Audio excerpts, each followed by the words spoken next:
Hey everybody, welcome to my studio. My name is Cenedella and I'm here in Brookfield, Massachusetts. I'm in my studio, which I don't know if any of you have seen before. There are cabinets behind me and I've placed some fabric here to sort of tone down the room a bit. I'm going to be flying solo today, so I'm going to come up closer to the screen from time to time so that you can comment and maybe I can comment back. I haven't done this before. This is our trial for today. I have created a still life in the background and I am calling it dried flowers because I took the time this year to dry my own flowers. And I used to press flowers. It was sort of a beautiful thing to use it as a display. I'm looking to see how long the camera takes to catch up with me. From time to time I'm going to spin. This is going to be my work surface over here where I have my open sign. I can take that down now because I'm not technically open. I'm closed to the public. Due to the COVID-19, I've chosen not to allow people into my studio because it is part of my home, and my home is a protective place for my family. I have a microphone that I'm using right now that I'm going live with the Blackstone Valley Art Association, and I have been fortunate to have the support of some other artists that have been helping me. I'm not no internet sensation, but with your help I could be. If you like, comment, and share from week to week, you're welcome to share with me my journey through art. I will show you images and I will give you some tips and tricks. I'll come live and I'll share with you what I'm working on. And over here, today we're going to have it's an 18 by 24 and it's an artist quality canvas duck surface that has been primed numerous times. And when I say that it's artist quality, that means that it has a really nice surface. It has a semi-smooth surface.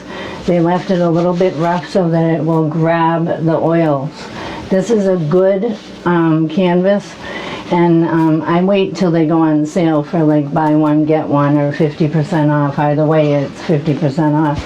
So, and I try to buy a few things at one time. I recently had to go buy one color. That's why I don't recommend that if you're going to be a studio painter or if you're going to go out and regularly paint. Like for me, this is a full-time job. When I'm not able to do it full-time, I do it part-time. When I'm not able to do it part-time, I do it in other ways. And I'll share that with you if you want to follow along with me today as I open up my studio free and live for you to share with me some of the tips and tricks that I have learned along the way, because I belong to an art association where we have an education program, and from week to week there is always something going on. You can find us on all sorts of internet platforms, and especially if you look, up on the YouTube, there are some how-to videos that we've recently been working on due to the COVID-19 and the pandemic. We haven't been able to gather and have art shows. So we have live art shows, and they will go up live as soon as our president or whomever is helping our president, which we one day hope that we do get a good technical team together, because we are going live.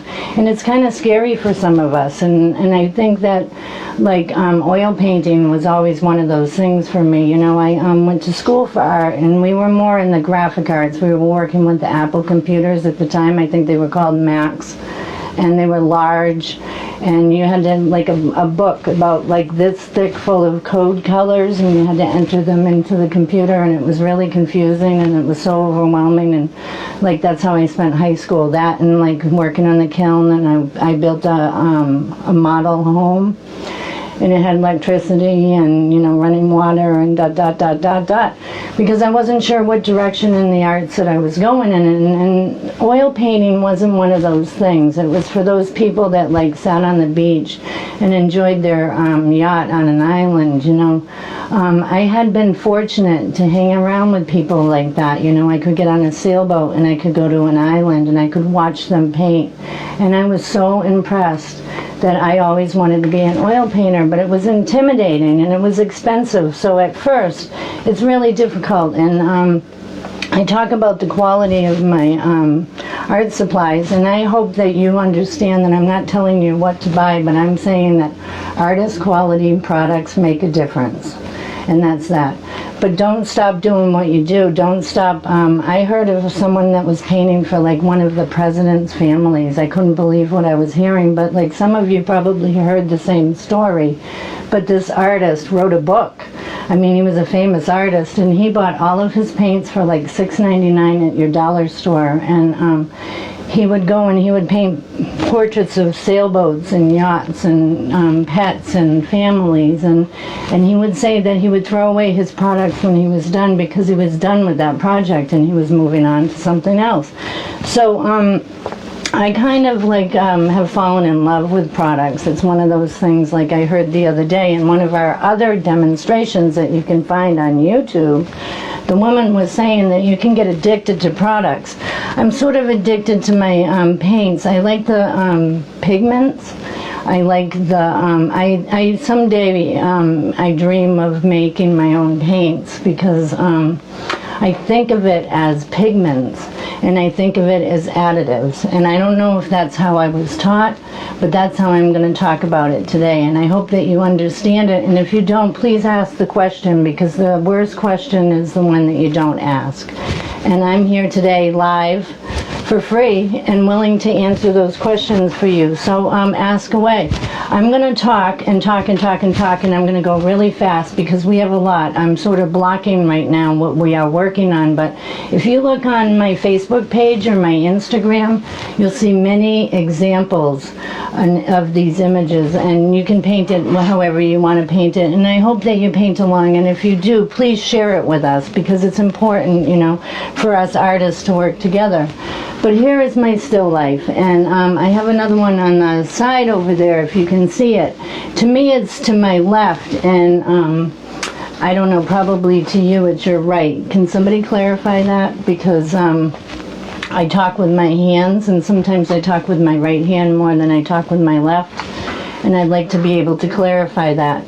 So I've put this lace across here because I was thinking of a window. I'm looking at my still life and I'm thinking to myself, how am I going to tell you the story? This is my story. Behind me is my dried flowers. It's one of the vases. Vases, or do you say vase? So this is one of the vases or vases or whatever, but it's a glass, and it's a blue-green glass. If I can explain it to you in the best lighting. Right now we don't have the best lighting on. I have a dim light on to create mood. I don't know if you noticed that. I wasn't sure if any of you had like seen that. But yes, the black easel is on the right and the flower is on the left. Okay.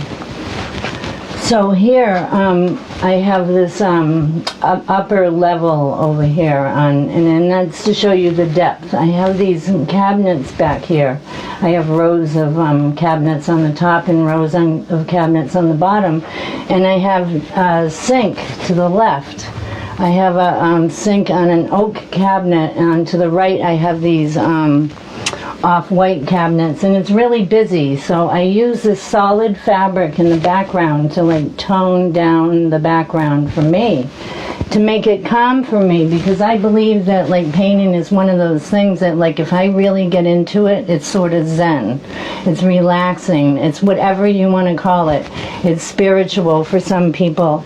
You can get into your project. This is my project back here. This is my model. This could be a woman. This could be an old barn. This could be a field with hay bales. It doesn't matter. It's my subject, and I'm going to get to know my subject. I might ask it questions. If it's a woman, I'm able to ask her to turn to the left or to the right. But unfortunately, I have to look at this and I have to ask myself the questions. Is this too much to the right or is it too much to the left? and I have to decide how much of it do I want to put in the picture. And it can get really confusing. There are all these questions, and then you want to have something that like sends it a direction. You want something that shows shadow, and you want something that gives it a feeling. You want something that like makes it really pop. And if you're like me, you want to be one of those artists that nobody else paints like. I get that a lot. I don't say that like I'm the only one that paints like me, but I'm sort of an impressionistic artist, but I can also be a realistic artist, and I can copy other arts. I could probably paint the way you paint just by watching you, because I have MS and I've learned how to paint with different techniques that I've taught myself so that I can continue to paint even with some of the symptoms of like loss of vision or whatever. So I study my subjects today, and I'm going to show you some of my tips and tricks and how I do that. So here we have this vase of dried flowers. In the background I have sort of a shadow that I've created using a clip light. I don't know if any of you have seen them. I don't want to remove it because I might change the lighting, or I might change the atmosphere, or I might change the mood. So those are some of the things that you can think about when you're setting up your still life. You can think to yourself, well, how am I going to change the mood? Well, this is one way to do that. I don't know if you can see that the light directly on the picture back there. There's a crystal picture. I'm not sure if it's Princess House or what it is, but I picked it up at some thrift shop or yard sale somewhere. And it has a glare to it. It has a very strong edge to it, and it's I would consider that edgy. If I were to paint a piece like that, I would probably paint it with some strong colors and paint it edgy. But over here with dried flowers, for some reason with the fall and everything, I think of warm, hot apple cider and dried flowers, pumpkins, and gourds. So that's what we have here, and I want to feel like warm, because that's when I like get to take out my cardigan, sweaters, and I get to be warm, and it's comfortable, and I'm happy to share that with you here today, and I hope that I inspire you, or maybe that like you get some motivation, or you might join our group, and you might start to collaborate with some of us. We like to collaborate on projects, and we like to go on field trips together, and we like to do things. Like, for instance, recently we did a paint-out sort of social distance style kind of thing, like me and a photographer, and you can find that on, the bvaa.org.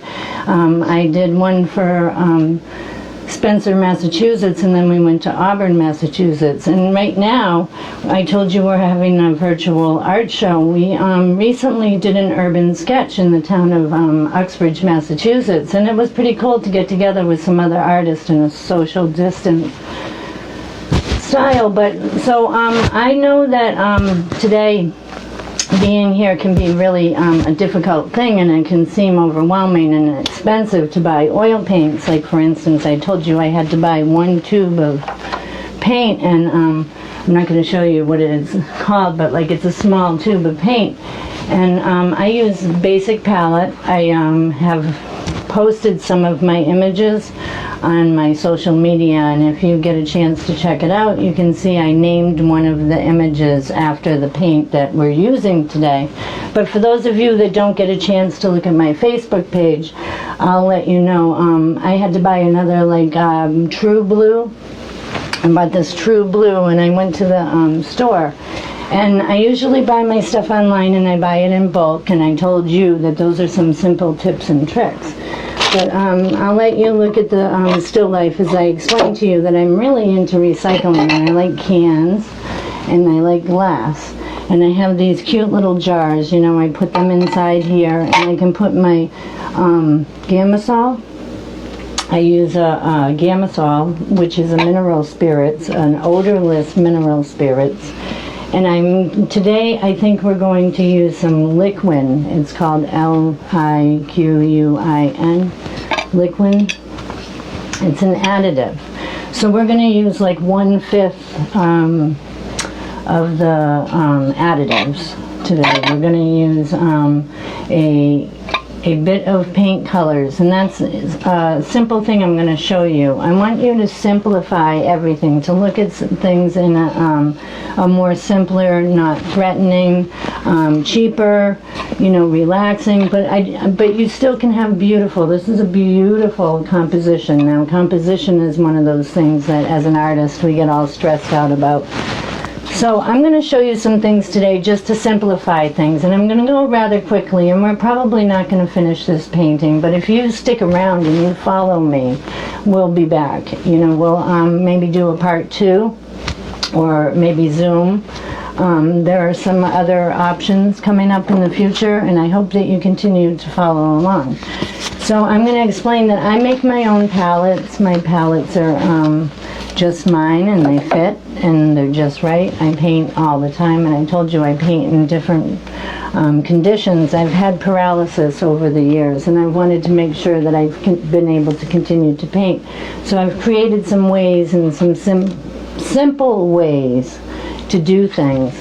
So I use a piece of wood that I cut for a palette, and I put a strap on it, and I use a real blue, I use a true red, and I use a yellow ochre and a titanium white, and today we're going to use liquid, and we're going to use a Gamasol.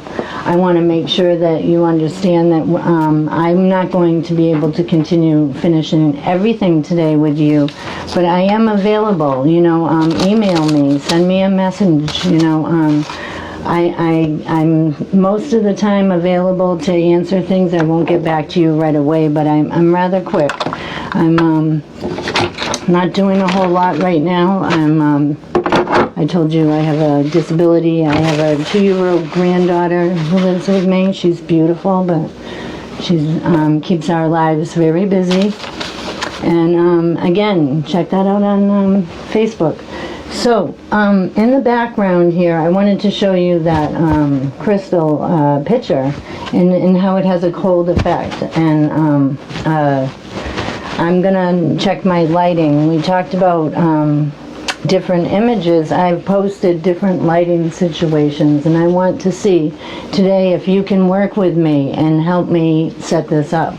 I haven't had a chance to do this, and I thought, well, I know some of you that are hanging out here today, and some of you can help me. I think there's 4 of you on here, and there's 6 on the other, so that's 10 of you at least that I know of watching. Maybe you can help me set this up. We're going to walk around, and I'm going to try different scenarios. I'm going to move that crystal out of the way because we're not using it, but I'm going to put it in a safe place, so I'll be right back.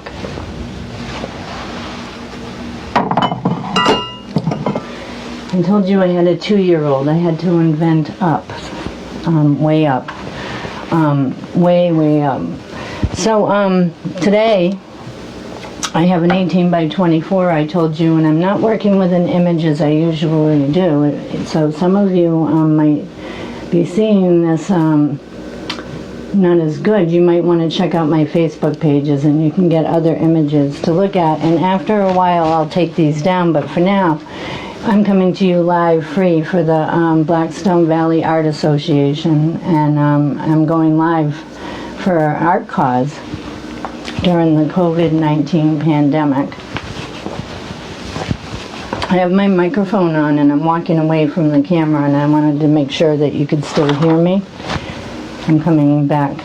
I've adjusted my lighting, and I can adjust the camera as well. I don't know if you guys can see that much better, or if that takes the attention away from the... There we go. See, if I move around, I can change the lighting just by moving around. My camera is going to recognize it. And I want to paint here today with you live. I want to get going so that we can talk about some of these things. Online I had talked about shifts in color and edges and lines and grayscales and values, and if you pay attention to all of that, it'll help you create emphasis here.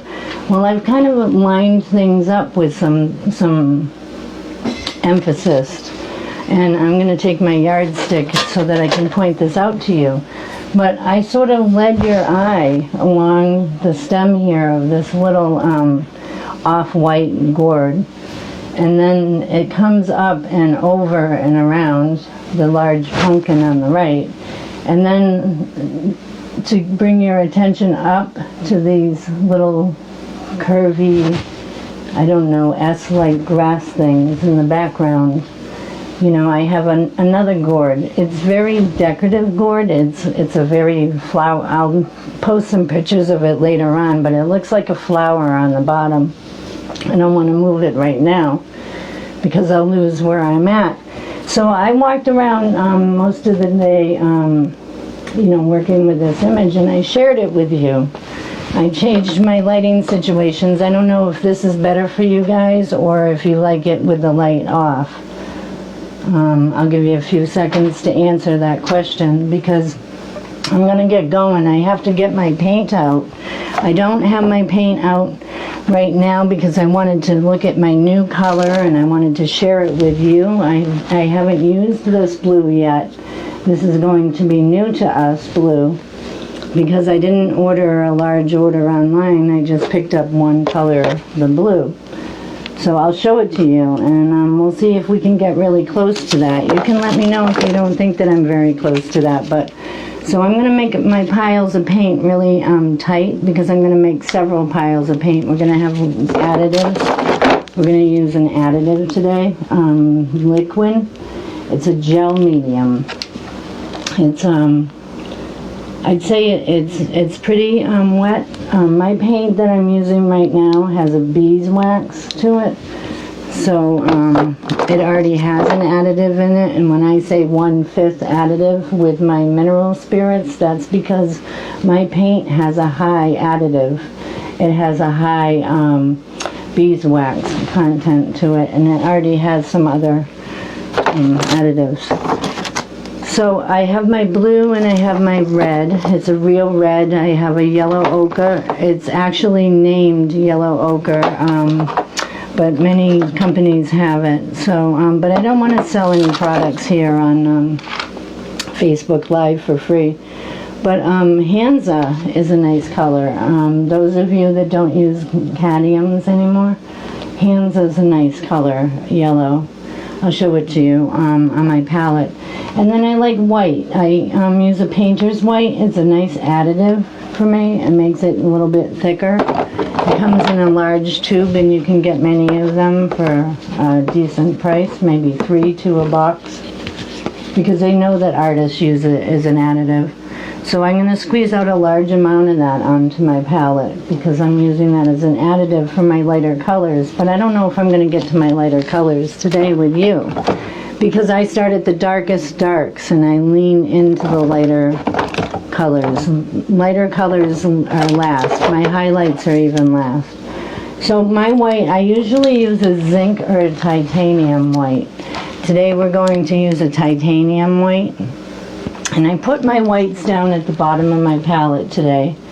So a lot of things that I do, I might be showing you, not necessarily what I always do, because I don't necessarily always have this palette because I'm using it for my live show now. Not used to going live, not an internet sensation. I told you I used to be a teacher though. I taught maybe anywhere from 5 to 45 people at one time. So today, you know, internationally talking live on Facebook is a little bit intimidating, but I have to get over that. I'm sure that some of you have to do that as well. There are a lot of teachers and, you know, a lot of professions where they have been like contacting live because during the pandemic it's the best, safest way for us to contact each other. So, enough talking. I'm getting tired of talking, so we're going to get into painting. I have my palette ready, and I want to share it with you. I show you I have a rag here. It's close to my hand. My hand is underneath. I strapped it to my arm, and I sort of like, if I were a knight, you know, I have my sword and I have my shield, you know. And we're going to attack this now. We're going to get going. I have my can. I told you about my can. I have a little glass here with my additive that I'm using, the liquid, and with my can I'm going to use my mineral spirits. I have to make a lot of noise because I don't know how to turn the mic down and up while I'm working. I told you today I'm independently working. If you are here live, you know, we're both nervous, so ask me questions. I don't mind sharing what I know with you because other artists have shared with me. And I think it's great that, you know, a group of artists working together is one way to be able to make a living as an artist, you know, professionally. At one point I had a pretty good business selling artwork. So I have some samples here of some things that I wanted to go over with you. My grayscale for this piece here and some notes that I took. I have tape over here that I can tape things up if I need to, but I want to be able to talk to you about this bouquet that we have here. This seems to be the center of attraction. Even though we have all this stuff going on the bottom with the gourds and the squashes and, you know, all this stuff here, those flowers are sort of taking, you know, all your attention. To the back there's that great shadow. I didn't want to get rid of that shadow, so I figured out my lighting. When I turned around on the screen and I went and I turned on the light, I turned on one of the overhead lights. I've actually taken some tricks from some photographers that, you know, have shown me where you can put a board over the still life. I was able to correct the lighting in some of my images, and I was able to get some nice images. But today I want to paint live. I want to paint from life, as if it's like my model. If it's a person, I'm going to talk about it like it's a model, like it has curves and it has colors and it has like a position.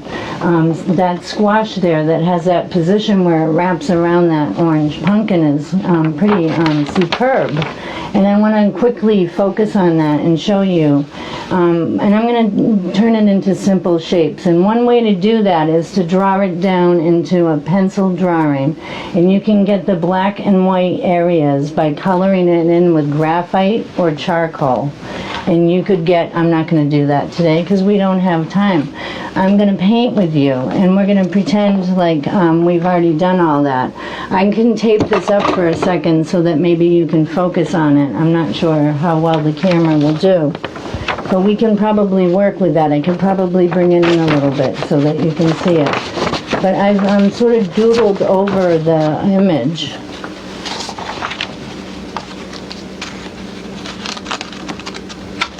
And I have a black and white replica of my piece over here, and I'm going to use that as a reference when I'm working on this piece. I'm going to use it for my shapes because I'm bringing it down to simple things. I'm making this less stressful for myself, for you at home, and I hope that you can learn something here today, and I hope that you can take something away from this. You know, if you are interested in doing, say, pottery, for instance, I don't have a potter wheel and I don't do pottery, but I was thinking maybe I should take a pottery class someday, you know. You might just want to talk about that because we have an art association that has a group of members that can privately talk or semi-privately talk about stuff like that, and we have get-togethers where you can share what you know and take other classes and workshops from other artists. Like I had talked about photography. Well, this is drawing. That's not one of my things.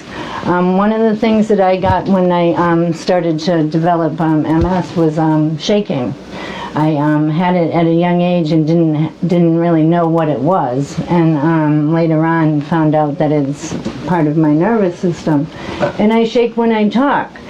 I found a way to work around these things and not stop me, and that's what we need to do with this. We can simplify everything in our lives. We can break things down to circles and squares and spheres and cones, and we can break this down into shapes, and we can break it down into colors, and we can break it down into shades of colors, and we can do that rather quickly if we work together. So you help me at home. You tell me what you see that I'm doing or not doing. If you have any suggestions, I'm open to suggestions.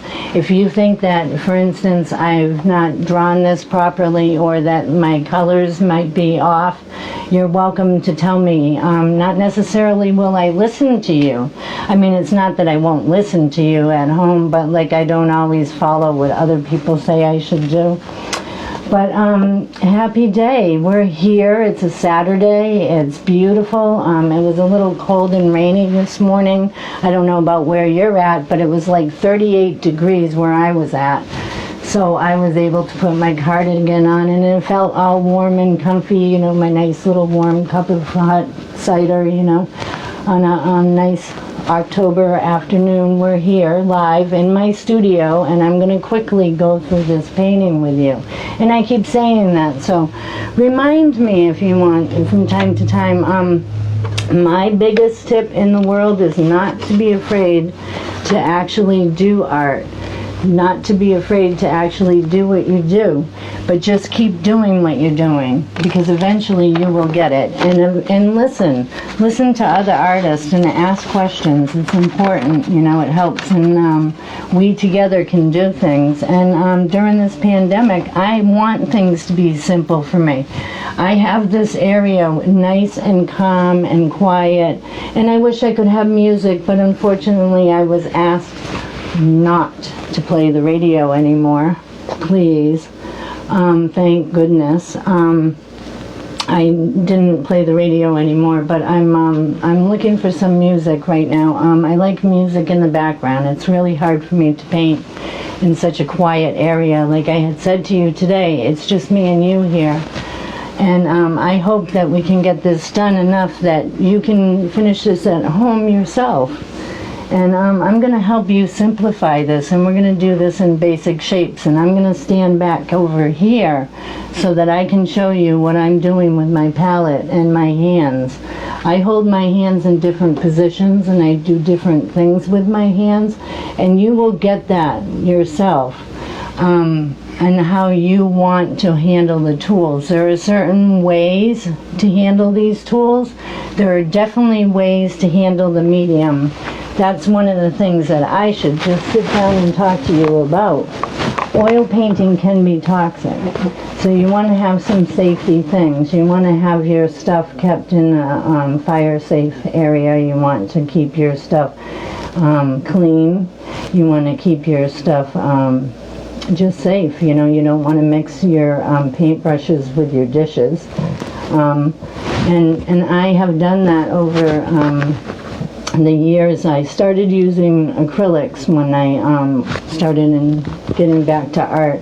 So long story short, I went to art school, and after art school I decided to go into the medical profession, and most of my art was done in acrylics because I had a son, and I did a lot of like theater backdrops and such. So I used a lot of household paint. I did a lot of mural work. I also was trained in commercial art, and on the side I did some commercial art.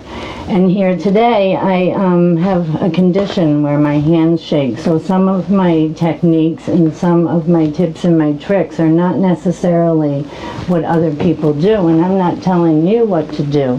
But just be safe with oil paints. You should always have ventilation. I have a very large room. I have a large screen door in the back, and I have great ventilation. But that's one of those things, you know, I've been doing oil paints for so long, I can tell that I need to do that.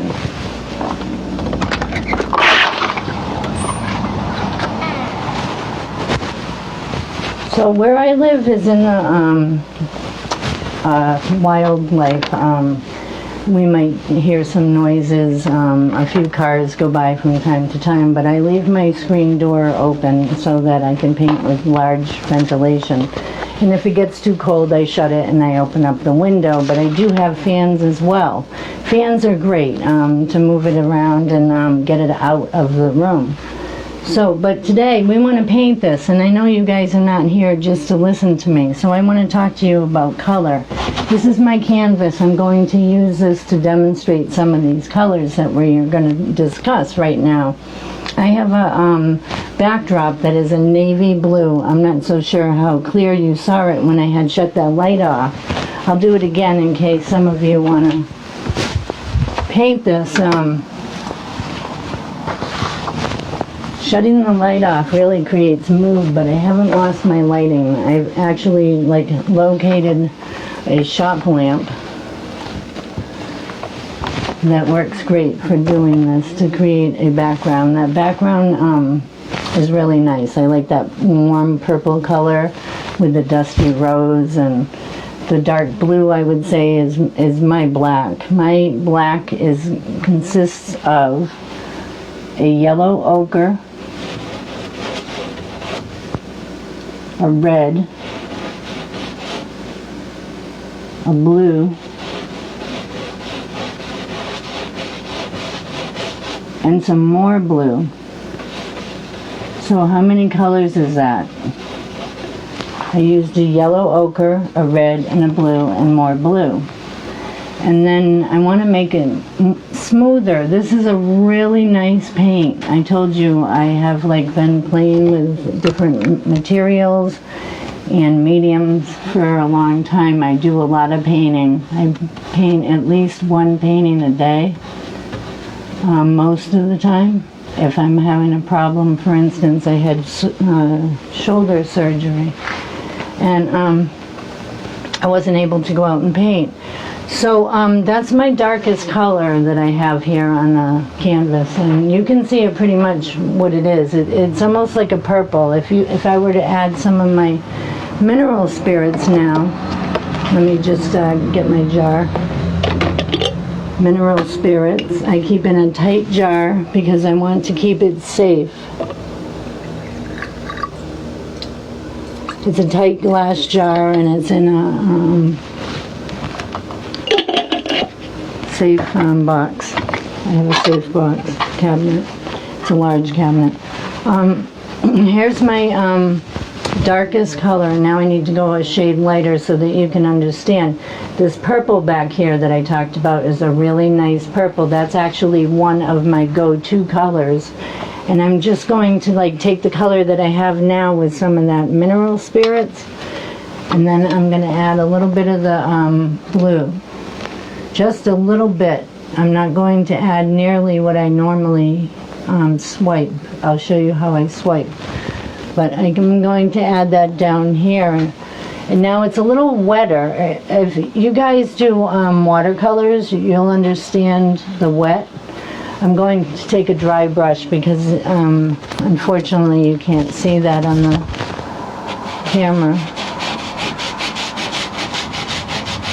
They need to go a shade lighter than my darkest color.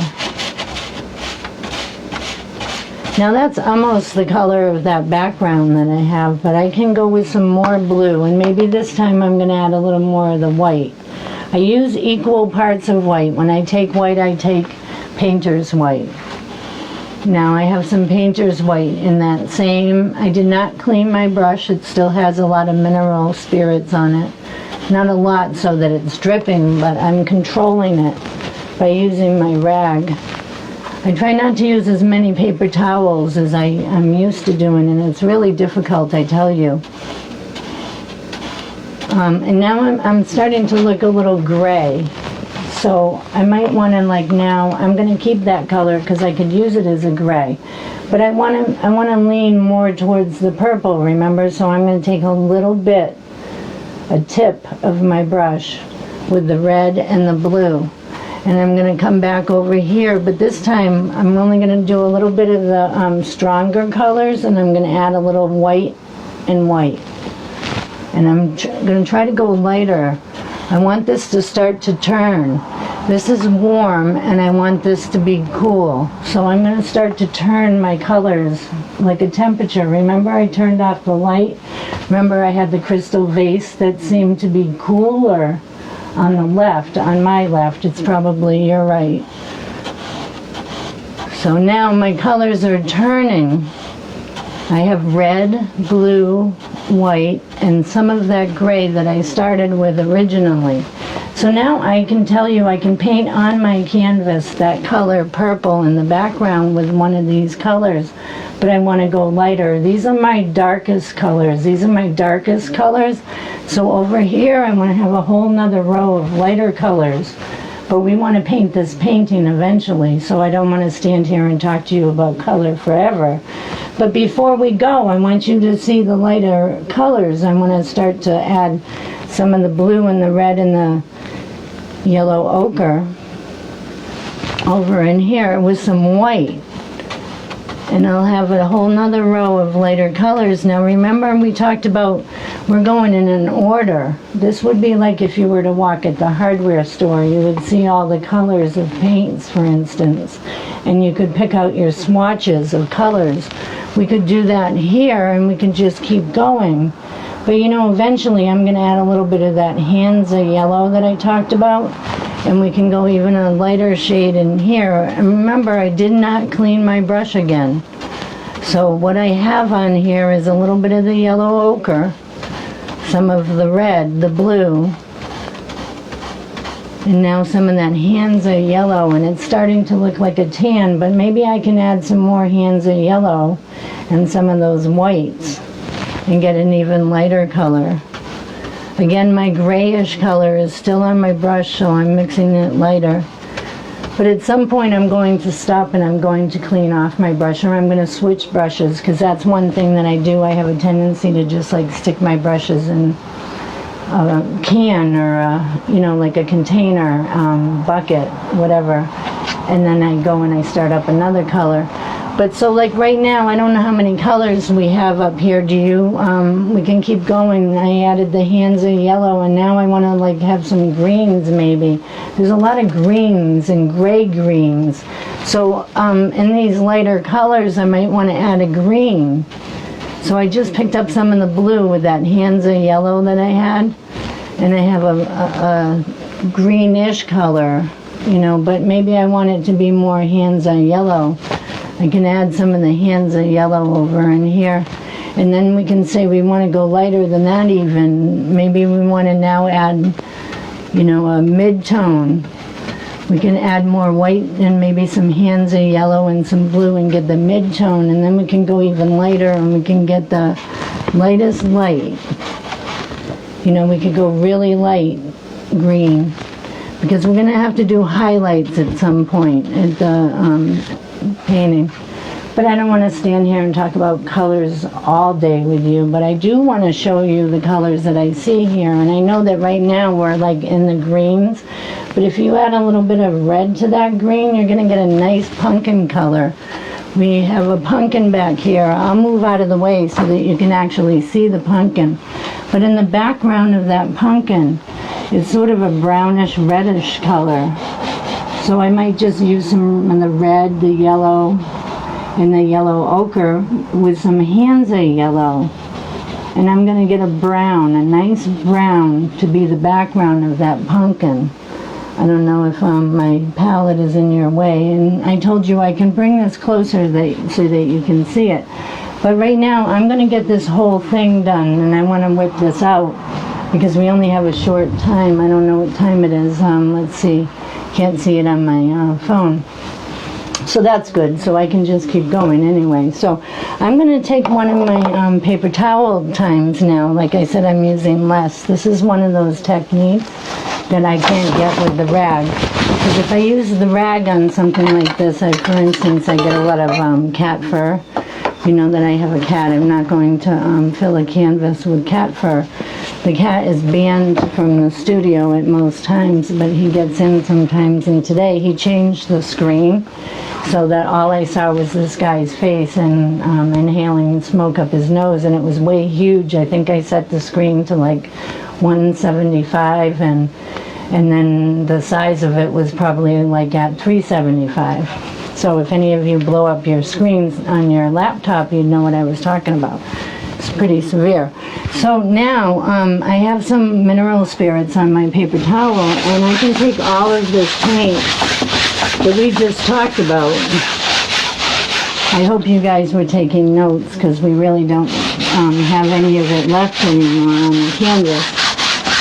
But I'm just taking a rag, or in this case I'm using a paper towel, and I'm rubbing some mineral spirits all over the canvas. And while I have you here today, I want to help you make this simple, we said. So I'm going to assist this in drying by wiping the paint and spreading it. I'm going to make sure that I get it all over. You can get some of the edges right now while it's here on the easel. It's important to have your edges done in the beginning of a painting because you might adjust your painting somehow by putting edges on later. If any of you have done it, you'll know what I'm talking about. You could smudge the front of your canvas by painting an edge. So try to get your edges matching your painting as much as possible in the beginning stages. And I talked about using additives.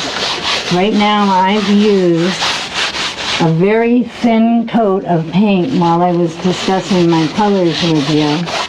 And I put it on the canvas with some mineral spirits. In my case I'm using Jamisol.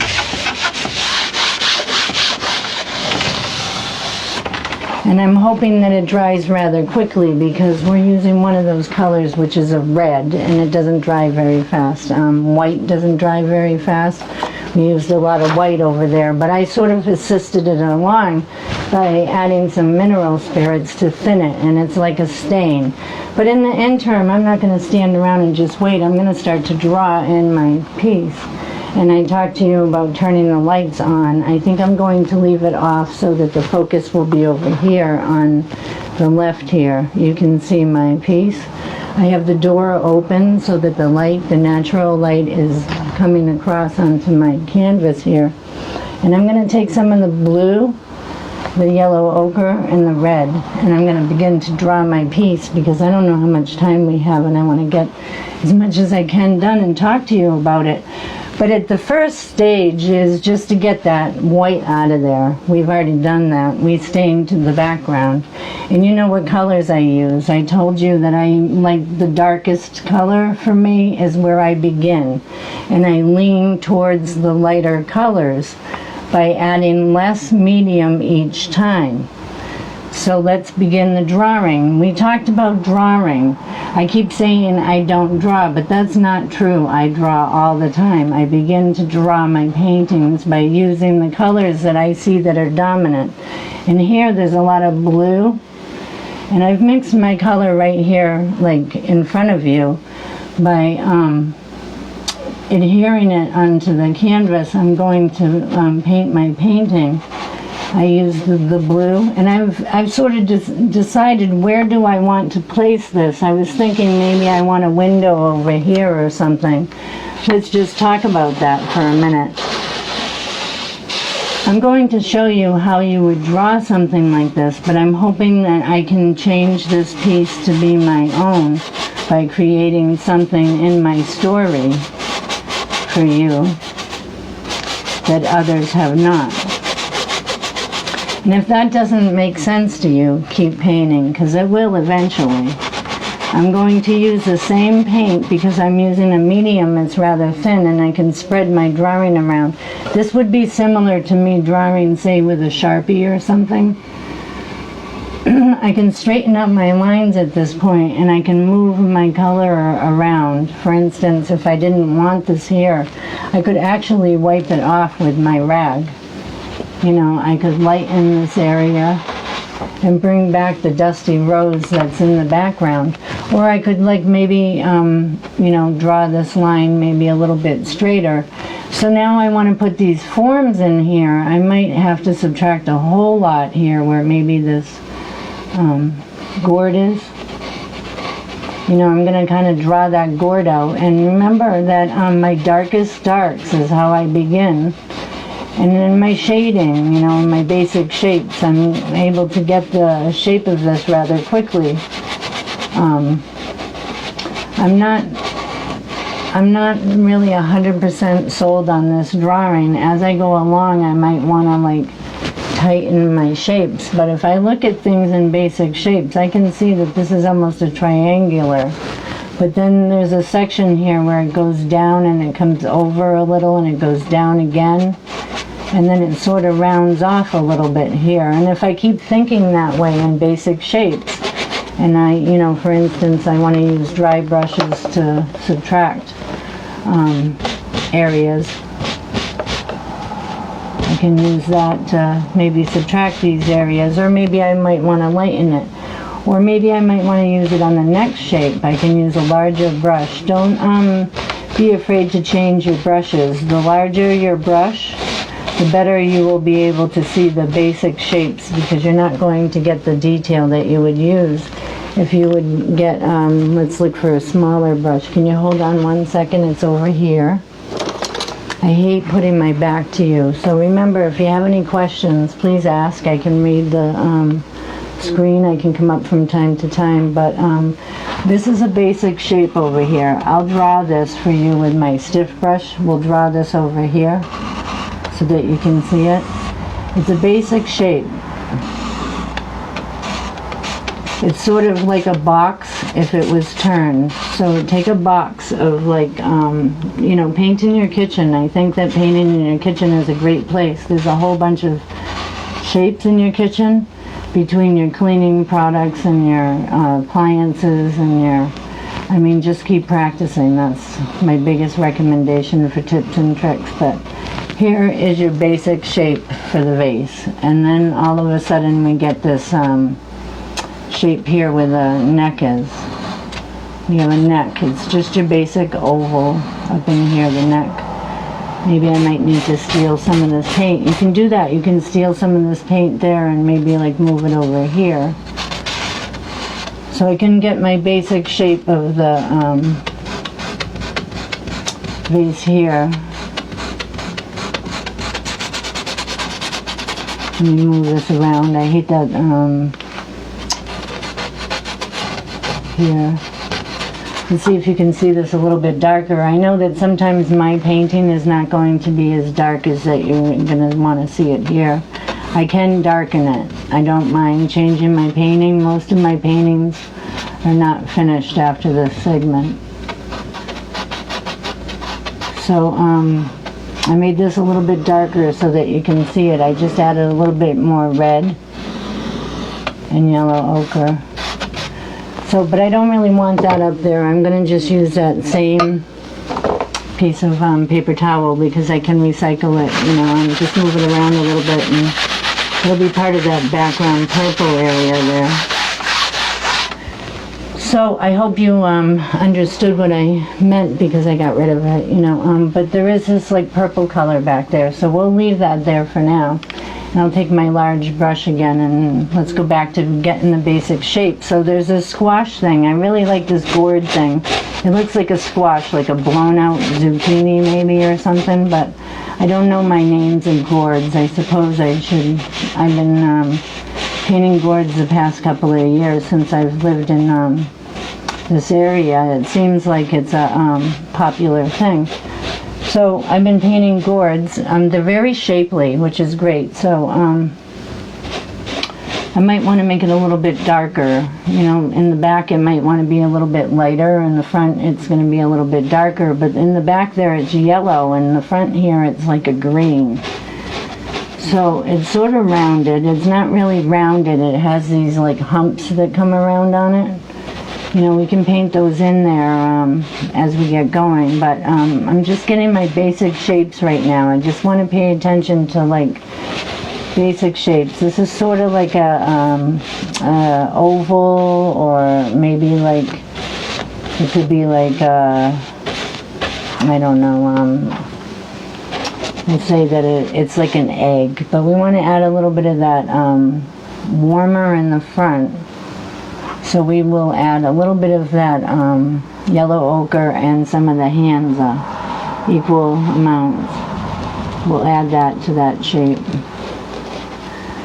And maybe we need to put some over in here. Now I notice over here, just by like looking at that image that I see. Now, how did I determine the still life, and how did I decide what I was going to paint? Sometimes people think that I just like whip this up, but they don't know that, you know, I've been doing this for a long time. I've been doing this for years. But the other thing is that I spend almost my whole entire day and night thinking art, because I'm coming to you live free on YouTube, and you can't erase that. I don't want to, you know, not know what I'm doing, so that I work this out myself. in different ways. And one of the ways that I do it is by using a viewfinder. I have decided, it spent me days, it took me like days to come up with an actual thing, and then it took me days to put it together, then it like takes me days to find things, and then it took, you know, weeks for those flowers to dry, you know, and so forth and so on. So here we are. We actually went out and we pumpkin picked with my granddaughter, and it was a ball. It was so much fun. If any of you get a chance to do it with small children, it's great. I made her walk the whole pumpkin yard, and then we got pumpkins that were close to the edge. But in the interim, I found these great gourds, and I thought, well, these would look great. But what they also do is they give me something to talk to you about. They give some direction for this. I am showing you some sort of a direction by using the small gourd on the right, on my right. It's off-white. It's pointing down, and it's leaning your eye towards the green gourd, which is wrapped almost around the orange pumpkin, which is in front of the vase, which is next to the yellow gourd where the flowers reside, and the reflection on the back wall. So that's a long story, and I want to show you all that here today, but I can't. But what I can do is show you some simple ways to set yourself up. And that's one of the things that I just said to you, is that I've set up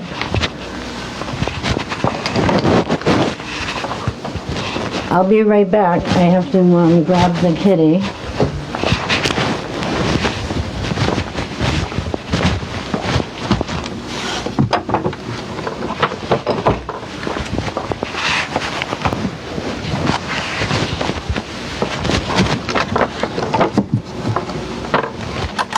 So you might hear the birds. I'm not sure if you could have heard me remove the cat, but the birds started chirping in the background, and I assume that it's that time of day.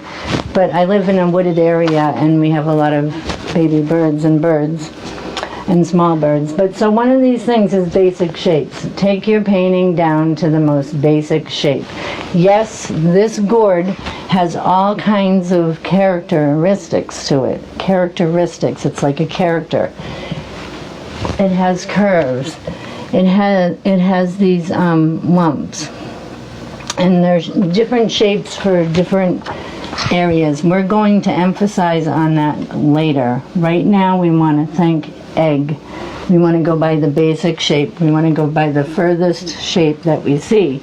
There is sort of a point out here. I showed you on my piece. Let me get my smaller brush. There is sort of a point out here that I can actually see. Now, one of my techniques is using a brush and my rag. I will have to use my rag.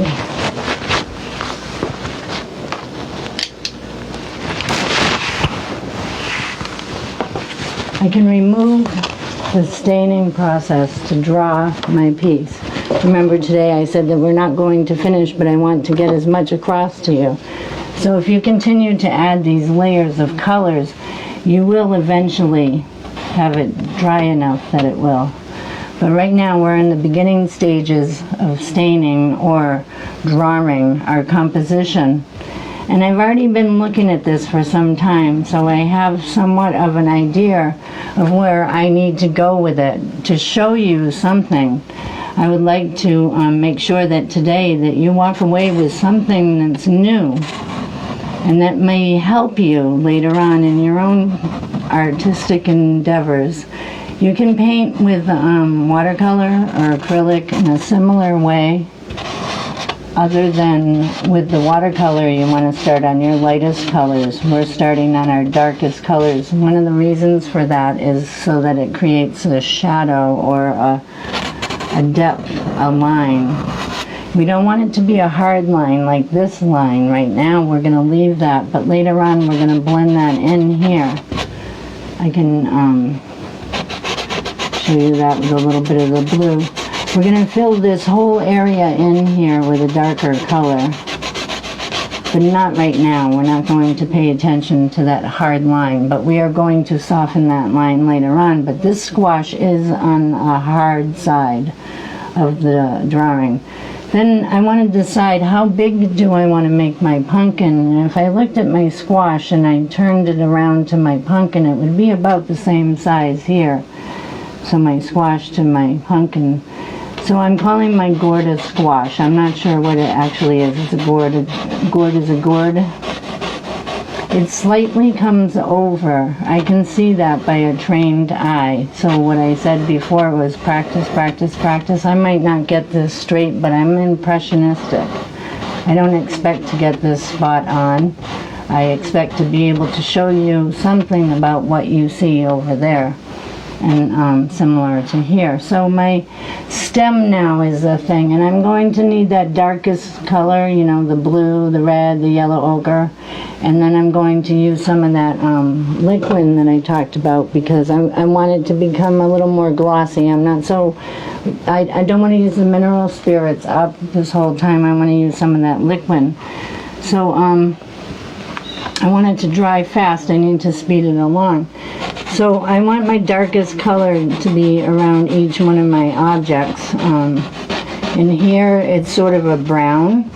So if I lean it more towards red, and instead of going for that second blue, I'm using red. It comes out a little redder, but it's still a dark color. So I might need to add a little more yellow ochre to it. In some areas I might want to, you know, just go right into the color. On the last color, my last go around before I highlight, I want to focus on my drawing of my subjects, and here I'm working on the pumpkin. I know there's going to be a lot of red in here, and it's very dark underneath where that stem is. I might want to lean some of these colors towards what I know is coming next. What I know is coming next is I'm over in here.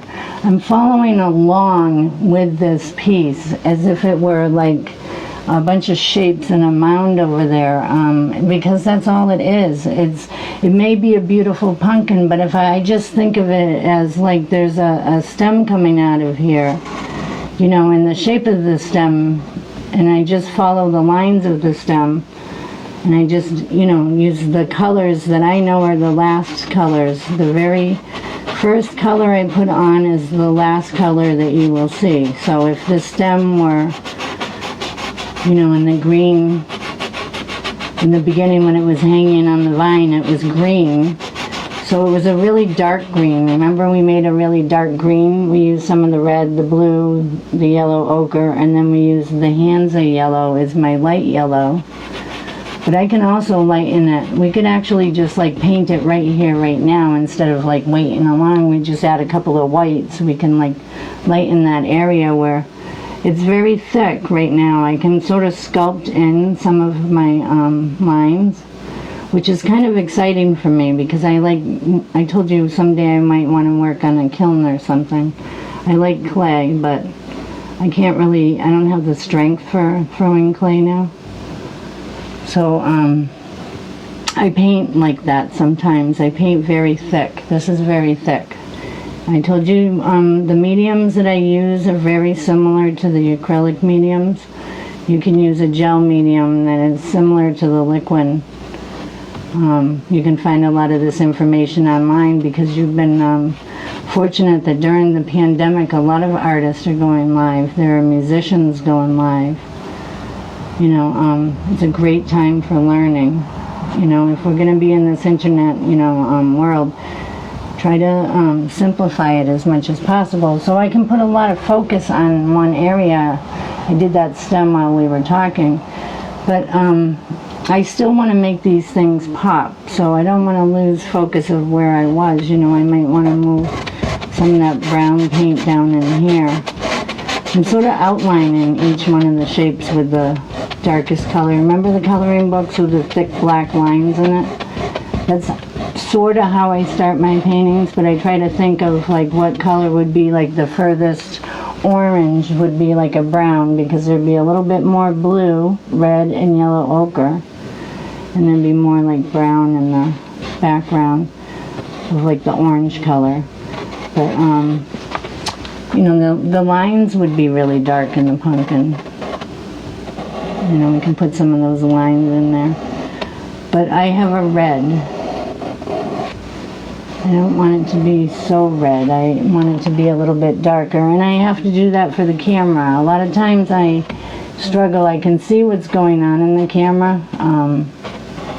I don't know if you guys have noticed, but I turn around a lot and I roll around. Well, that helps me let the camera focus so I can see what I'm working on. It's like looking in a mirror. I don't know if you guys have ever done that before, but that's a great thing as well. It's a great tool. It helps you to see things in a different light, in a sense. So in here, it's basic shapes, just basic shapes. I can just keep going basic shapes. And later on I can come in and I can define it.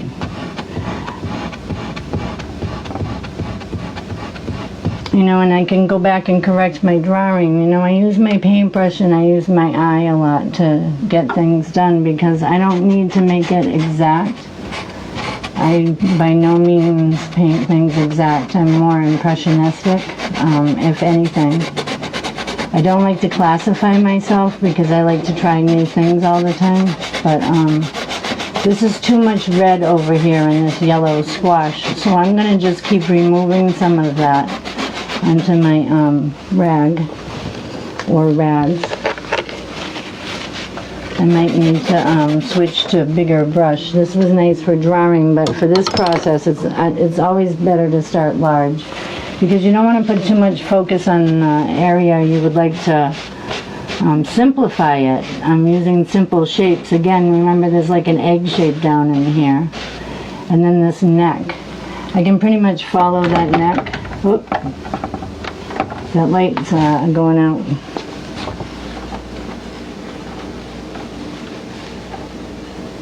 I keep hitting it. I'm sorry about that. I have my squash here. I might want to add now some of that yellow. I'm going to turn on the other light. We should be coming to a close shortly, huh? What time is it? It's 2:05. We have about an hour left, so I want to get most of this done. I want to do it rather quickly with you. I want to talk about some of this background color. I don't want it to be intimidating. I want you to simplify it. You can take the color and use the paint that you have on your brush at all times. I can clean the back of my brush by moving it around. This is just the staining process time. So what it will do is it'll help the paint dry underneath and it'll prevent it from cracking. Remember, I used a mineral spirit, which is not really that great for the paint pigment, and with the chemical, it helps it to break down, and that would cause crackling. So one way to prevent the crackling is to, you know, use my brush. And that scratching of my brushes are very durable. I can't give you the name of my brush, but it is fairly durable. So I know that it's very dark down in here. I can take some of these colors and I can leave them there for myself, and I'm going to leave some of my colors around so that I can come back to them later. You know, there's a lot of that purple up in here, so I might want to remind myself of that. I might want to put some of that purple up in here.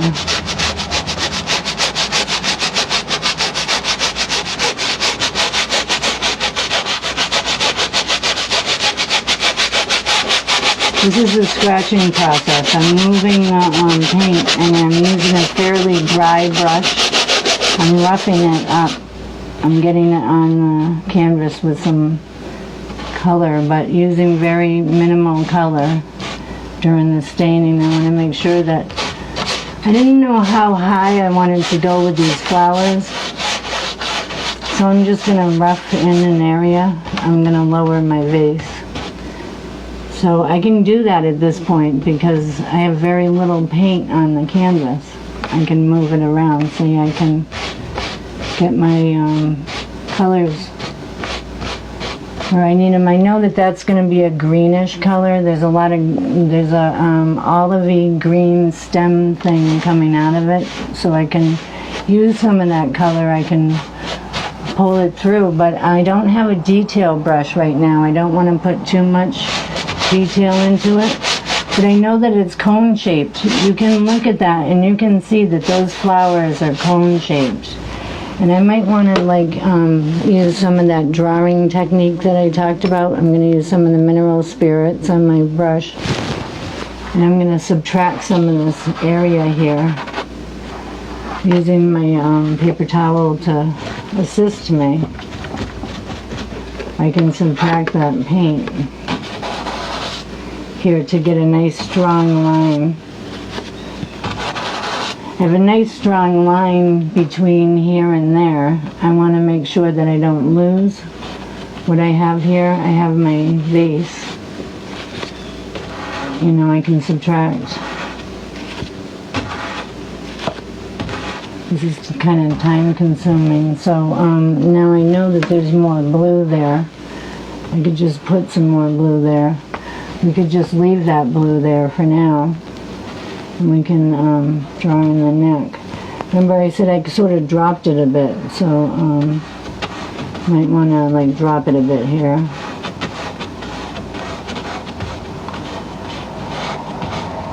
And again, I'm drawing right now over the canvas, but these colors are going to help assist me in telling the story. And I decided pretty much where things are going to go. I mean, I have the main characters down here now. On my vase, I have to make sure that I have some detail. I can, you know, darken my paint. I think there's enough medium on there from the first time I put stain on that I don't need too much right now. I use some of the Gamasol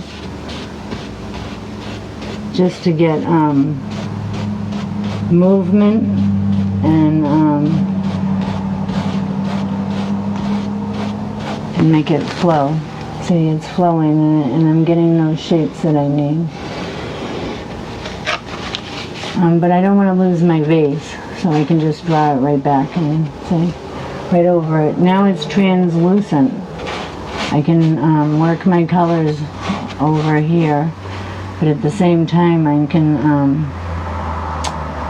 pretty much like figure out what I need to do here. I need to get that. And I don't want to lose that. I want to make sure that I have that. And the fact that the thing is slightly turned, that's sort of attractive. That's one of those important things that I might want to focus on. That my vase is like slightly turned, which makes this kind of come out in the back a little bit on each side. So I'm just talking to my canvas as I go along. I'm dragging out these shapes here, and I'm continually working them because I can move my paint around. I'm going very thin. I'm not using very much paint. I told you I want to fill the whole canvas with paint because right now it's sort of a drying I don't know, chemistry I'm doing. I want to make sure that I get the stain on there. At this point I know that down here is going to be really dark. I can get a lot of that stain on here. And I said I talked about a window, but I'm not 100% sure about that window. And if I did have a window, there would be a space. So we would come up to at least here, right? So I probably would put a line in here maybe for the window. Because I know all this is really, really dark. It's red and it's blue and yellow and some more blue. This is really dark in here. Now shading these shapes is going to help them pop out of the canvas. So I want to make sure that like underneath here in my material that I placed here, see this is very green. I don't know if you guys can see this at home, but later on, you know, I'll show you my colors. But now when we're going more red, we want to make this very dark. But I'm using a small brush right now, would not be smart with less than an hour. I'm going to go back to getting around my shapes using my dark colors. I want to make sure that, you know, before we leave today, that you actually have something that you can work with at home. that maybe you can do that will help maybe fill some time for you. I like to paint because it helps me to relax, but it also helps me to get into like a zone of the piece that I'm working on. It's a study. I love to study things. I like to mix colors. It's one of my hobbies, I guess. I like paints. I use both acrylic and oil, but I do watercolor and pastel and pencil, and I like to paint with India ink.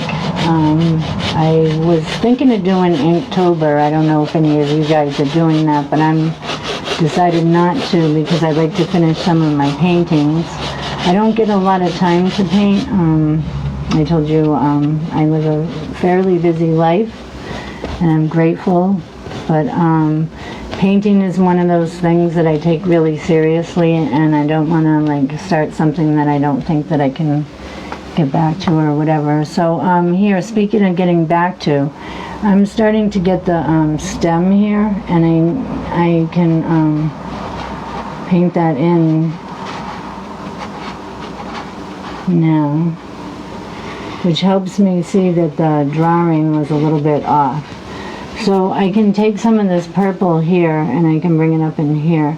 So some of the drawing was off. So I want to lower that a little bit. I can fill in this area here. So see, as I'm going along, I'm not picking up too much medium because there's a lot of medium here. I can actually take from this area or this area. This is my lighter area and this is my darker colors. But yeah, I can start to lighten my squash over here on my gourd. It looks like a funky looking flower-like thing. It's kind of cool. I'll later on show you some pictures of it online, but I don't want it to be too dramatic here because I want it to be a small part of this piece. So I might want to work on this area here. It seems to be fading. That means there's not enough pigment, so we're going to move in some more pigment here. It's very blue in here, probably because of these things, you know, they go down.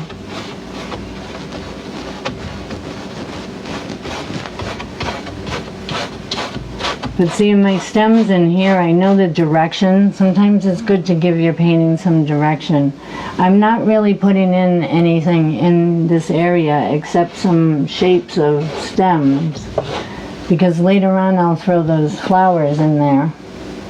And I mean throw them in. Wait till you see how that goes. I'll try to get to that quickly so that we have some time for you to see that. But here's some stems, and they come down in here. So even though I'm moving my paint around, I'm giving it some direction. I keep coming back to working on areas where that color might be, or where later on I can use that color to my benefit, where it might be darker or maybe lighter. And here it's a lot lighter. And so I call this a pass. So like in here, there's this glass here. I know it's really white, but it's not really white. It's a white, yellow, blue. A white, yellow, blue. And then in here. And then this wraps around here. But there's some darker areas that I'll have to pick up later. I can put this in here now. Even though I said that we go light later, you can do that now at this point if you have some colors that you can work through. Here we have these stems here that I can use this color for. So I might take some of that and use it.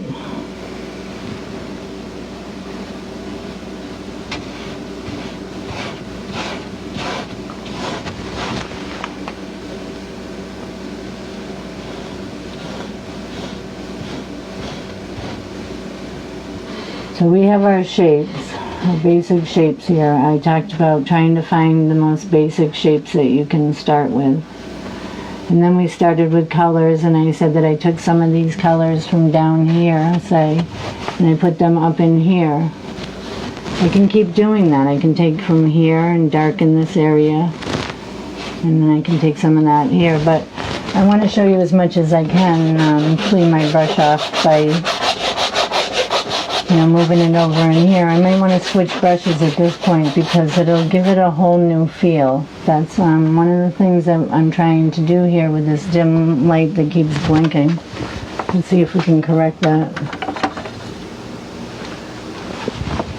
Alright, so in here I wanted to make that a window maybe. We're going to switch to a gray color now. I'm just going to add a little more white, going back to my large brush and some of that Gamma-Sol.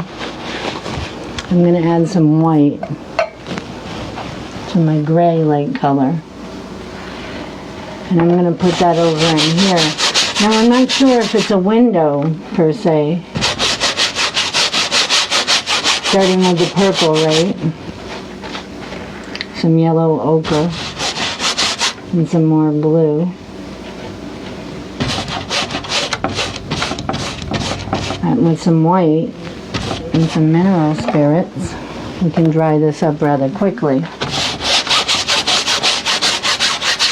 But when I'm scratching it on the canvas is what I'm using right now for a technique with my large brush. I don't have a lot of paint on the brush and I'm using my rag to dry it. I can get some sort of a beginning screen-like look here. Light, shadow, I don't know.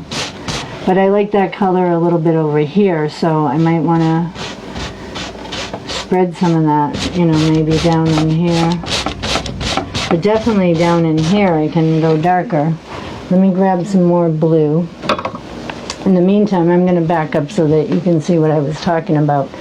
So I have an area here where I've determined that my plane is going to be, which I'm going to say is like the countertop, or we could call it the top of a dresser or something. Here it's a cabinet. Behind me I have a cabinet that it's up on. So here is my simple shape of a vase. With some reminders of some colors that I might want to work with later because I'm doing some simple staining and sketching at this point. I put on some basic shapes. I know where my shapes are going to go, and I need to get my direction now. I need to continue to draw it in, and I want to share that with you. One of the things I did was placement. I wasn't sure where I was going to go with it. I took several images of it. It's important, I believe, to have a camera. I'm going to be forced to probably upgrade.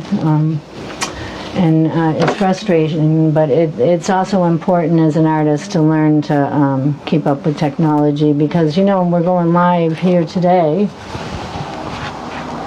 so that you can share with me what I've been working on. Now I've been working on this most of the week. I told you I drove around with this. I tried to get other inputs.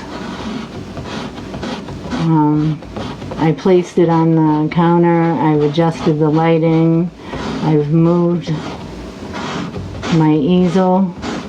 I've moved the camera. I've stood in different positions. But I thought that this was the best place where I could show you what I see, or what my impression of this still life is. I'm getting rid of some of my hard edges, but at the same time I'm helping the paint spreading. Spreading the paint will thin the paint, and thinning the paint will help it dry. So how long does it really take for an oil painting? I say something like this, 6 to 8 hours. Something like this is glass to me.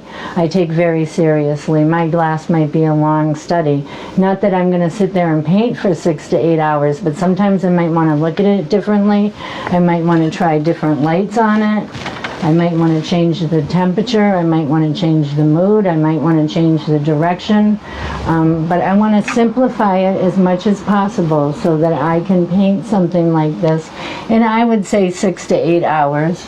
But like I said, we're all different. We all do painting at different levels, and we all do things in different styles. And like I said, I have been called impressionistic. I have been called modern. I'm not sure what my style is, but what it is a way for me to enjoy what I do. I paint. I take a lot of photographs. I study areas. I study textures. I like colors. I have an addiction to products. I like products. I try not to. I've been painting for a really long time, and I try to be practical about my purchases. But, you know, I'm human. So simple colors, we talked about simple colors, making it simplified for you as much as possible. If all you can do is come up with the color that this gourd is, by matching the colors, I'm going to match the colors for you right now. By matching these colors, if that's all that you do and you don't get any of that shape or texture that's on here, you will be able to show emphasis as to what kind of a gourd this actually is. I'm going to spread the paint in the direction.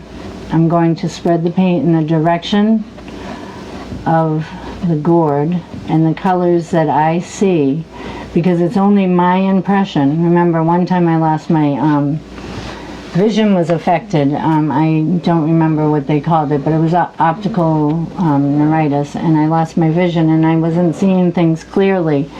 Well, I was seeing them though, but it was kind of funny how everything had a tilt to it. So you can position yourself in the wrong position. Not that it's the wrong position, but for somebody else, they might say that you didn't see this properly because you didn't put it in the right position. It doesn't matter. As long as you get the lighting, you need at least 3 shades of each color. There needs to be a dark, a medium, and a light. A dark, a medium, and a light.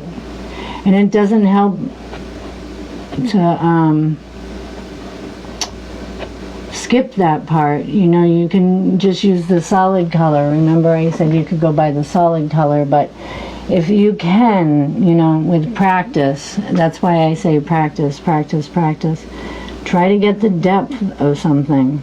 Try to get those 3 shades. You know, a little bit of the yellow maybe would lighten it to a 3rd color light. And then maybe a 4th color would be like a highlight, maybe some of that yellow with some white. So you could get a highlight here, which will help you tell your story. You don't have to do it the way that I do it or the way that I'm telling you to do it, but it helps. You know, it helps to learn from other people what they do and how they do it, and then make it your own. It's important to make it your own as well, you know, and that takes practice. And again, we're back to practice, practice, practice. I know it sounds awful, but it's really what you need to do to be a successful artist today. There are a lot of people doing art, and I hope that we continue to do art. I know that galleries have been shut down and there's not a lot of art functions, but we are going virtual. And if you're not an artist and you are into art, if you support the arts, support it now, because now is a time where we're struggling and we're having a hard time keeping afloat because we're not used to doing this way. But share what you know. That's a great thing. I come live every week. It helps me to paint. I'm not necessarily always going to paint or feel like painting, but knowing that I have to go live on Saturday, I begin to think about what I'm going to work on right away. Whenever this ends, I go right into, you know, thinking about, well, what am I going to do next, you know? Sometimes I think so far ahead that I'm doing it, you know, too much ahead and don't have the time or whatever. So in here I know there's some area that is dark blue, but I want to clean off my brush. See that nice teal color that I just made? I don't know if you guys can see that. It's a nice teal color. I made it out of the blue, the yellow, I used the Hansa yellow there, and some white, and I made a nice little teal color. That'll be a nice highlight in my stem later on. Some of those things are like tips and tricks, and you'll learn them later as you keep going, and that's why I said just keep painting. So I can get some of these lines in here. I have a dark brush.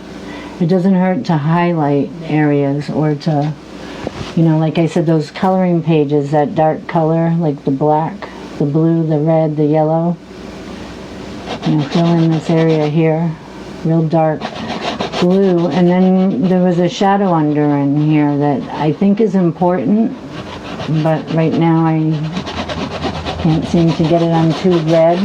I can spread my paint fast. I'm going to do that for you now. So we have 1 minute. If anyone has any important questions, don't forget to ask. You can send me an email, a messenger.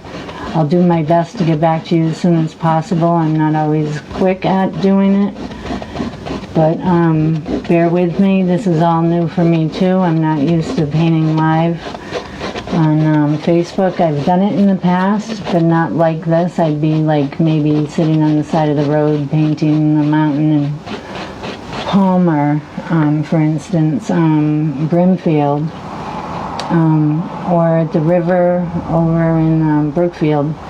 But I would only go on live for a second, and then I'd come back later and I'd show pictures and update you or whatever. And now I do this pretty real time now with you, and trying to do the best that I can during the pandemic. I have my family here, and we do a lot together. We try to support each other. It's important. So it's very plain at this point. I know you can see that in the area back here. This is very blue. We got to decide where our line is. It was back in here somewhere. We want to lower that a little bit, I think. So I'm just going to spread it. I need to go to a big brush. So I carry a big brush with me in my purse. I showed you my purse before, but it's a 1-inch brush that helps speed this up a little.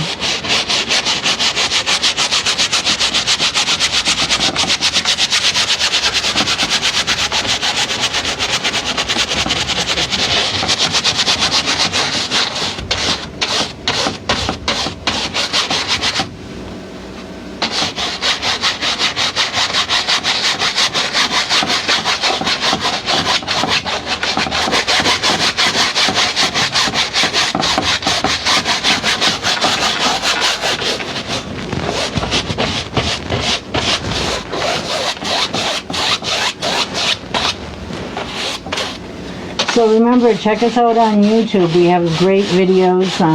Recently we had someone doing watercolors and pastels, and we have music, and we have lighting and sound and all the things that you need to go live as an artist. We are helping our other artists during the pandemic, helping people that are in business as an artist, and those that do art every day.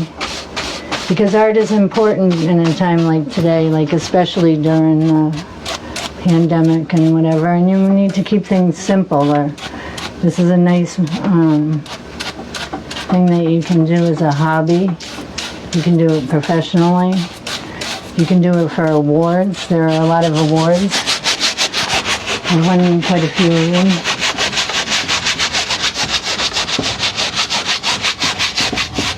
So I'm just moving around my paint, and it's a stain, I told you earlier, and we're not going to get to the colors today, but I showed you a few colors, and I hope that you enjoyed what you had here today, and I hope that you learned something new.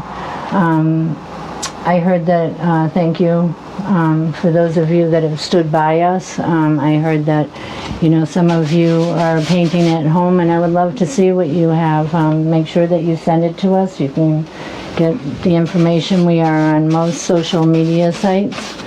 I'm going to continue to add color, and I'm going to keep mixing it while my paint is wet.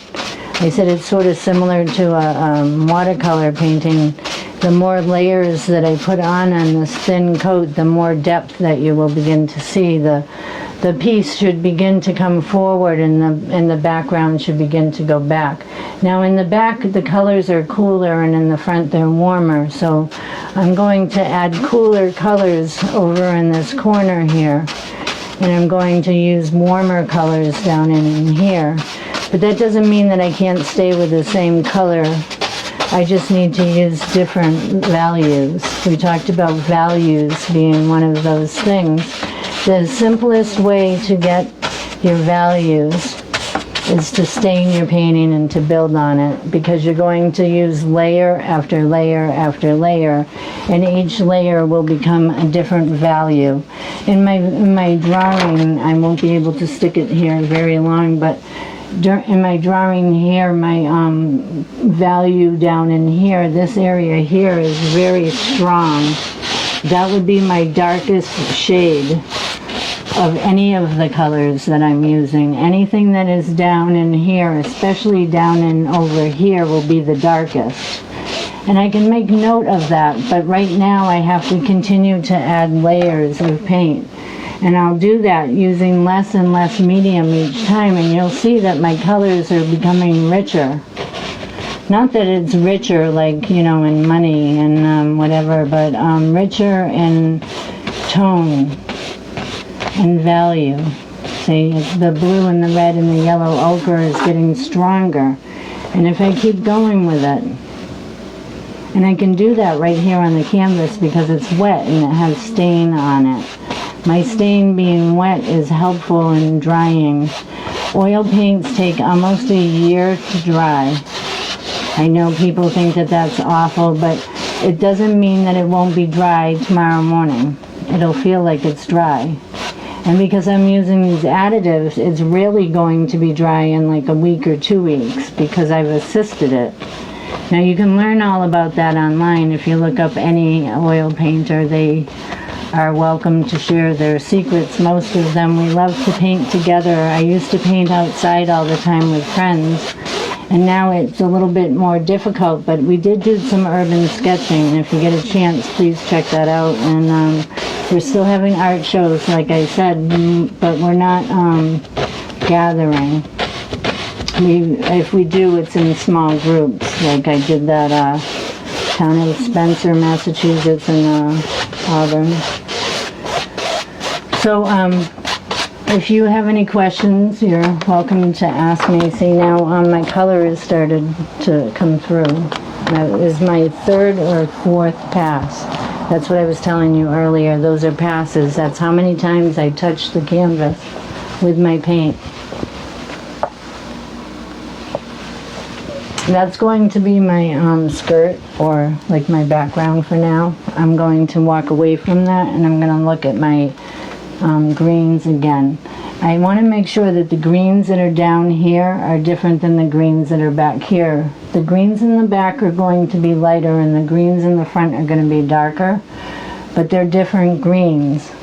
So now it gets really confusing because now the background's going to be lighter and the front is going to be darker. The background's going to be cooler and the front's going to be warmer, and it's still going to be green.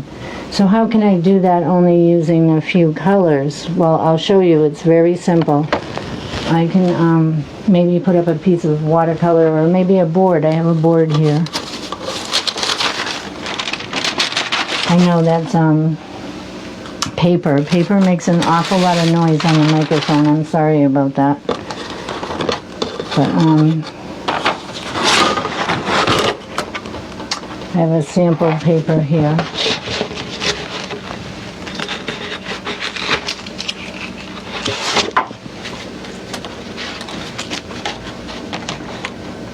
I use this as like a divider. Scraps are great. I told you I save everything. Scraps are great for dividing in between paintings while they're still wet.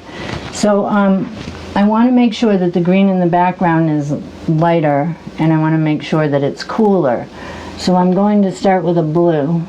We'll put a big pile here of blue, red, and yellow ochre. That's my starting color. Remember I said a little more blue.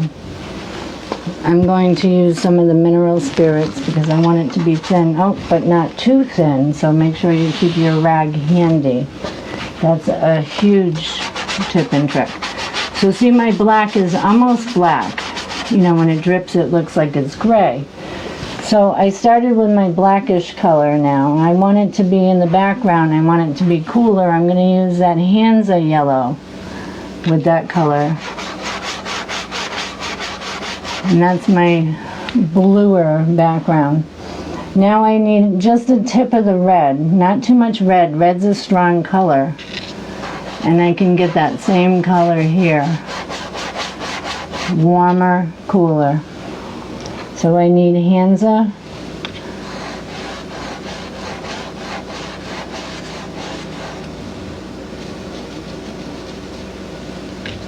Red and blue.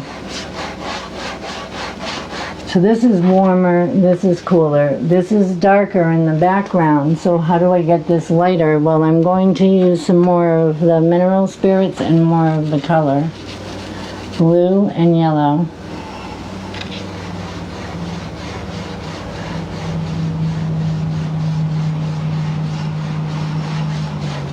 So now it needs to be darker. I need to go back to getting more blue. So my friends ask me, why do you use so little paint? Mainly it's because I get it all over my clothes, but secondly, I'm cheap. I don't want to spend too much paint on things, like as if it were money or something, right? But I end up using quite a bit, probably the size of my thumb, I'd say. And I'm not neat about it by any means. I do a lot of waste, of course. But now I need the background to be more blue. I just need to add a little more blue and lean my green towards... This is a nice blue. I really like this vase. I wish that my focus was on the vase, but it's not. So this is the darkest color of my vase. I can go lighter just by adding yellow. And that's a light, cool color with some white.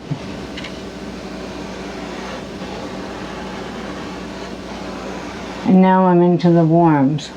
So now, in the warm colors, let's see if we can get rid of this line here and just blend it together. So now in my warms, I'm more in the browns, and now I want brownish green. Then I want a lighter brownish green. And I don't know how many colors I've showed you today, but I've showed you a lot of my colors. So these are my greens, and we have green stems. So I could just use that green in here. I mean, I could use this like my palette, you know. I could use, say I wanted to use the blue, I could just take more blue. Maybe put some of that blue where the darker parts of the blue are. I could put that on the painting. But, I don't know, I could keep going all day long talking about this. One of the best things I found is to be able to hang around with people that are like me. We think in colors and shapes. I mean, that's sort of an odd thing. So there's just a few of my greens. I'll bring it closer so that you can see it.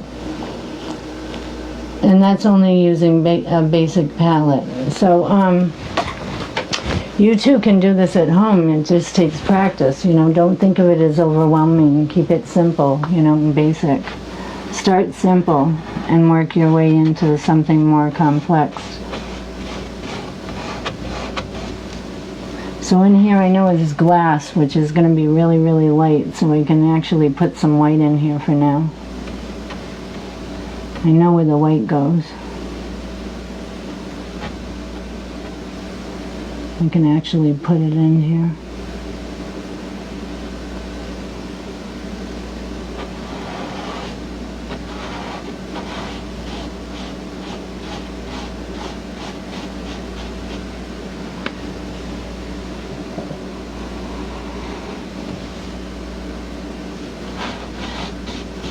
So I talked about maybe throwing in a few flowers before we leave today. So my trick is a paper towel. I don't know if any of you guys have done this at home, but I remember learning this in school. I'm not sure when, but we did it with water. Today I'm going to do it with the mineral spirits. I've gone a little bit lighter so that you can see things, but now I'm going to color my background, and I'm going to thin this out. I'm thinning it out with the mineral spirits, but I want to make sure that I move it around rather fast because I don't want it to crackle or dry. I don't want it to dry in that position that it's in, but I want to make sure that I get to show you some of the things that I'm doing over in here. Let's see, we put our line here. Put our line over in here. We talked about maybe a window. Maybe some light coming in from over in here because the lamp is over in here. I might want to make this side even more lighter. So this will help with the drying, you know, like determining where the light is. Maybe now I can start to lighten some of these areas, and at the same time I can move my paint around. I told you I'm not very neat. This is one of the staining techniques that's very messy. But it is great, you know, and it helps move things along a little bit faster. I wanted to be able to show you some of the flowers, and one of the ways to do that is by subtracting the paint. Just like as we did here, we lighten the color in the background. I can come now and soften my edges with my thicker brush. We talked about the larger brush will help me not be so obsessed with my edges. And I might be able to soften this some. And spread this around at the same time. I might want to move it and give it some direction. Like in here, there's a lot of the flowers. I might want to put some of those stems, maybe a couple coming out. Remember, there's the little ones down in there somewhere. I'm going to put those in there.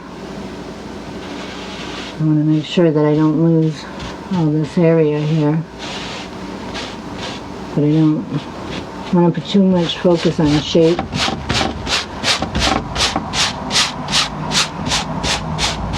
What I just did now was I just went around and I continuously followed my lines, and each time I did this I was moving the paints together. But I stayed away from the lighter areas because I know that these colors are together. You know, they work well together here. And I can move it around. I know that there's these shapes here. I keep repeating the same shapes over and over again. And too much white up in here, I can spread that around because I know that there's a neck in here. A neck and a lip. A neck and a lip in the vase. Not that it really is, but like, again, if I mix these colors in here, there's this purple area over in here. This is green. So what do I need with green? I need more red and blue. Some more blue and red. And then get that, oh, that's that rich color that was back there. There's a lot of that rich, remember we start real dark. You know, there's rich shapes back here. You know, there was some big shapes back in here too from the light. So, spread that around. I don't lose my shapes that are there if I work with them. I'm working with it here. See, I'm moving it around here. I'm going to continuously move this paint as it's still drying. I'm able to do this. And eventually it'll get thicker. And when I go thicker, each time it's going to get shape. It'll start to develop. So my flowers now, we only have a few minutes. I want to be really quick. I can put them on with a palette knife. I'll show you how to do that. That's fun. It's fun. It's interesting. It might be difficult, but that's okay because we like difficult. It's a challenge for us to do difficult. So I'm going to pick up some of the gel medium and then some of the yellow, and we will use the gel medium, the yellow, the titanium, and the painter's white. And we'll get some of those yellows. So I just talked about a lot of yellow. I want to put a lot of yellow in here, and I'm going to dab on it. My palette knife is loaded. It's loaded with colors. So if I turn my palette knife in different directions, I'll get different flowers. So like I said, remember this is fun, and I can get angles too. It's really great to put like stems. You know, like if I wanted to put all my stems in now, this would be a great time to do it because I can get the straight lines with the palette knife. But I can also give it some texture, which is kind of interesting, you know, in the painting itself. It's kind of interesting to have some of the texture. But we want to get some of those little flower petal things. I can, that orange one, or it's orange and yellow green, and then there's a magenta. Magenta is nothing more than red and blue. So I can get that here, red and blue. It's darker in the back, remember, and then in the front. So I'm starting with a darker color, and then just right over it I'm mixing the red, but I don't want that much red. I can take it away.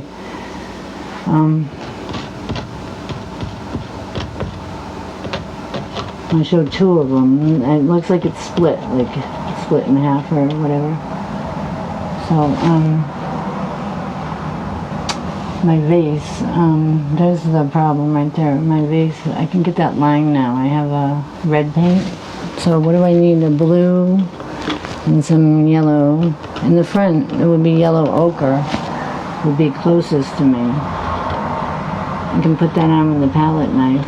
And it doesn't have to be exact, because like these aren't my last colors, but these are in the colors that I'm using.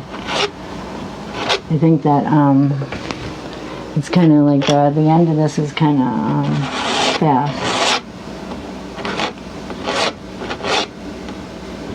So there's like a lip there. I don't like to waste my paint, so I can find other places for it. Like, for instance, there are some of those purple flowers, like right here, there's a little purple flower. So using some of that white with the color purple that was like right there, I just was able to pull out some textures, and the textures are fun. That's what I was talking about, fun.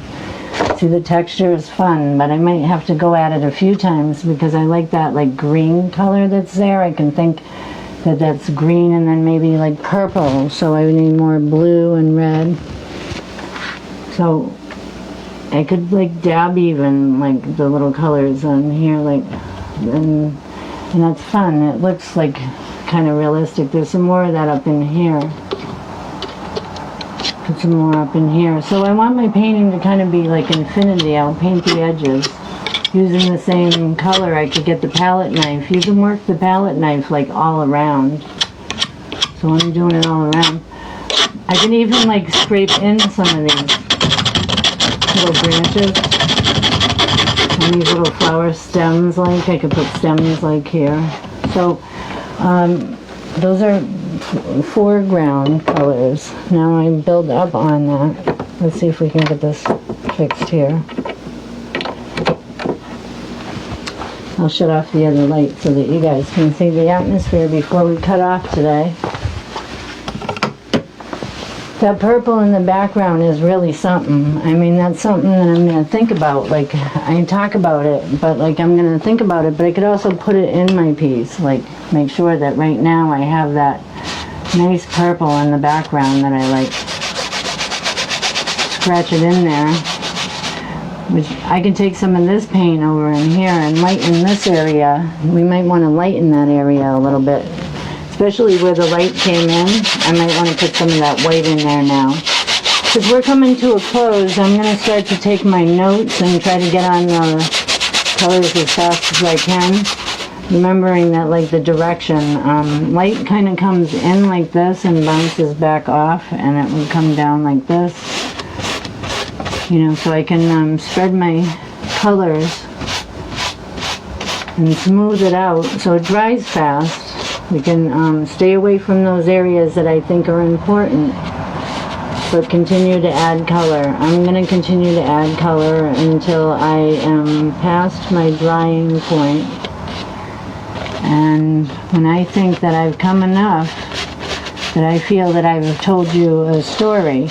Like I said, it might take a couple of days to do something like this. It's great to let it sit for 24 hours. If you use the right amount of medium, that we've talked about today. Tomorrow this will be touch dry, and you can add more colors to it and you can get more detail. But for now, we're not going to be able to get the whole thing on here. I wanted to make sure that I had covered, you know, as much of the area as I could with you. And I hope that I inspired you or motivated you, or that my pictures that I shared, you'll be able to paint along with me. Share your pictures with us, because we would love to see them. And I hope that you enjoyed today. I hope that I have simplified this for you in a way that you understand, and that you can maybe later on do something very similar. We want to separate this. Before we leave today, I want to explain that to you quickly. You want to separate your areas, even if you don't get the right colors down, which we can do here today. But if you don't have the right colors, you can at least get your shapes on there by making your colors stand out differently than the other ones.